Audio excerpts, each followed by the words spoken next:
All right, guys, we got a really ingenious style horror movie that's been done in a very cool way that I've not seen in other horror movies yet. And it's from another country that I've never seen a movie from before. And that makes me excited about the horror genre. So let's get into it.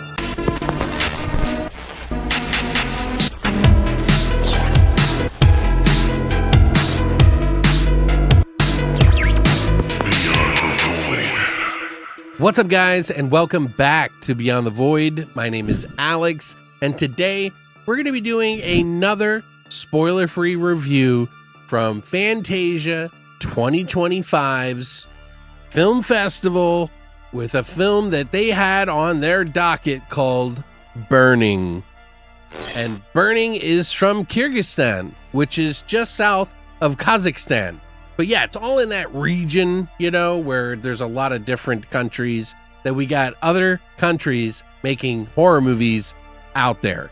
We already know that Kazakhstan's been doing it quite a bit lately. It seems like there's quite a bit coming out of there. We reviewed at least one or two this year on Fantasia. So Kyrgyzstan, congrats. But yeah, this one is a very interesting movie that I was kind of drawn to because it kind of had this supernatural vibe to it, and I'll explain exactly what it is. Essentially, there's a fire that takes place in a very small village where a bunch of people live around the area.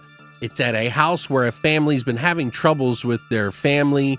They had a child that they lost, and all of a sudden there's this fire at their building, and it's another tragedy that's happening right off the bat again, and all the neighbors convene down at the local mart to kind of discuss what they think might have started the fire, because nobody knows how it started or what happened. You get to hear three different stories from different neighbors explaining three very different things that might be going on in that house until the very end where they reveal it all. And I think that's super cool because you get the same characters going through the same steps, almost like a time travel movie. If you've ever seen, you know, where they retraced some of the steps because you're going back to the beginning and retracing some of the things that are happening only through the perception of what the neighbors might think is happening. So nosy neighbors, right? And they're not always right. And this is a story that's really kind of heavy with supernatural. They talk about jinn and like supernatural stuff. They also talk about an overbearing mother who might be out to kill the wife.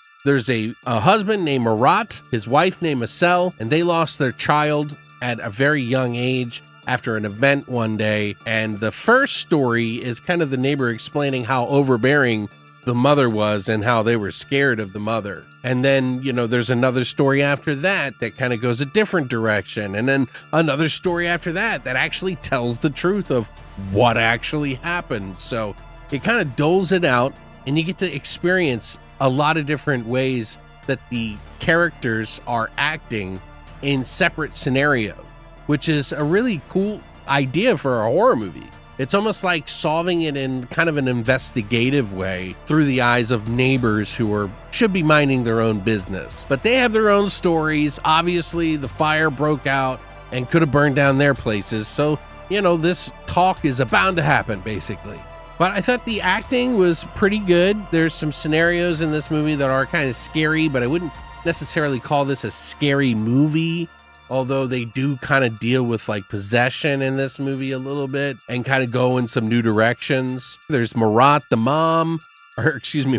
husband, the Asel the wife, and then the mom. All three of those are always present in any of the scenarios that they put forth and explain to you. And the first two are probably the longest, as the third one kind of explains what really happened.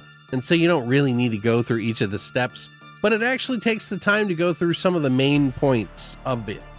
So I thought that was really cool, a really cool way to unfold a mystery for the viewer. And I think it's a really positive experience as a person just coming in to watch it. Now, some people really want to be scared, and you're probably not going to get that here. But what you are going to get is a really good story with good acting from a country that I've never seen a movie from before. And I think that it deserves a lot of credit for coming up with this really ingenious way. Just as Memento did for doing the movie that they did, backwards, this is kind of like their own way, but telling it through the voices of the neighbors, because all of the neighbors sort of convene on this local store after the house burns down to kind of share their stories with each other and, gossip about what's going on. The first one being called Guilt, the second one being called Excuse, and then the third one being The Reason. So it's almost like you're watching an anthology with the same characters in the middle, which the only other movie that's I know that's ever done that, The Signal, where they go crazy, and there was like 3 different directors like directing 3 different perspectives from 3 different characters or 3 different groups of characters. But yeah, this is all the same characters. Like the first one, it's an overprotective mom. She's acting really weird. You're not sure if she's into witchcraft or like what's going on. Second one kind of delves a lot deeper into the sort of Jinn stuff and like the girl being possessed. And each of them, like I said, has the characters act differently in, and it's really interesting to see the range of all of these characters.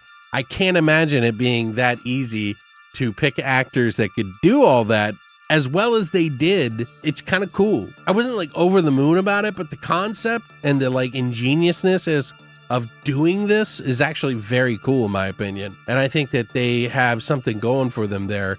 And I think it would be a kind of a cool series to see, another movie like this with another tragedy that befalls some other group, and then they kind of like talk about it. Could be completely different characters, but I just love the concept of that. I think it's a really fun one. They might be able to do that. That's why it's called Burning. Maybe another one could be called Falling or something like, and the house falls in and you got to figure out why it happens. And this mystery sort of unravels through 3 completely different scenarios that you see. Yeah, I would probably give this movie about a 7.5. I wanted to go an 8, and it probably could be for many people, but for me, I'm somewhere around 7.5 out of 10.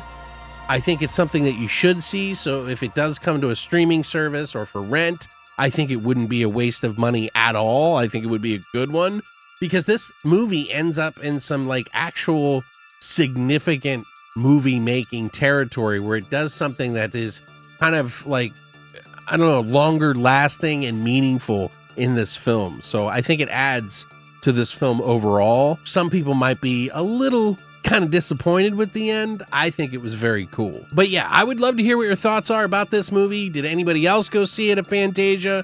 And if you did, please sound off in the comments what you thought about it. Are you looking forward to a movie that does something as cool as this? And have you ever seen another movie from Kyrgyzstan? I would love to know. Maybe I should watch another one because that one was pretty good. So congrats to everybody at Burning who did this movie from 2024. Thank you so much, Fantasia, for allowing me to watch it as well. Yeah, we got more Fantasia movies on the way, plus some physical media that I'm working on, so be on the lookout for that. Hopefully I did this okay. I think I messed up a couple of times, which I'll edit out, but I'm just trying to condense all of this down so I can get more than one video out for many more this week. I'll have doubles tomorrow and the day after and so on. But thanks for coming by, and as always, long live the void.